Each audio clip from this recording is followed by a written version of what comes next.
अरब की एक औरत का वाकया। अरब में एक औरत थी जिसका नाम उम्मे जाफर था। वो इंतहाई सखी और फयाज थी। लोगों में यूं तकसीम करती थी कि दाएं हाथ को बाएं हाथ का इल्म ना होता। कुछ दिनों से वो एक खास रास्ते से गुजरने लगी। इस रास्ते पर दो अंधे बैठे होते थे। ये दोनों सदाएं लगाते। एक अंधा कहता था, इलाही मुझे अपने फजलो करम से रोजी अता फरमा। दूसरा अंधा सदा लगाता, या रब मुझे उम्मे जाफर का बचा हुआ अता कर। उम्मे जाफर दोनों की सदाएं सुनती थी और दोनों को कुछ न कुछ अता करती थी। जो अंधा अल्लाह के फजल का तलबगार होता उसे वो 2 दिरहम दिया करती, जबकि जो अंधा उम्मे जाफर के फजल का तालिब होता उसे वो एक भुनी हुई मुर्गी अता करती।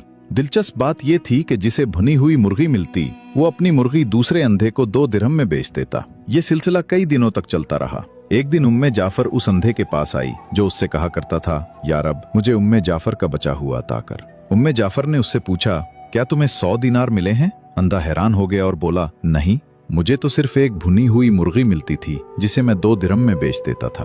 उम्मे जाफर ने कहा, जो अंधा अल्लाह के फजल का सवाल करता था मैं उसे 2 दिरहम देती थी, लेकिन तुम्हें जो मुर्गी देती थी उसके अंदर 10 दीनार डाल दिया करती थी। ये सुनकर अंधे ने अपना सर पीट लिया और चीखने लगा, हाय मेरी कमबख्ती, काश मैं ऐसा ना करता, मैं तो मारा गया। उम्मे जाफर ने बड़ी नरमी से कहा, यकीनन अल्लाह का फजल तलब करने वाला कामयाब है और इंसानों के फजल का तलबगार हमेशा महरूम रहता है।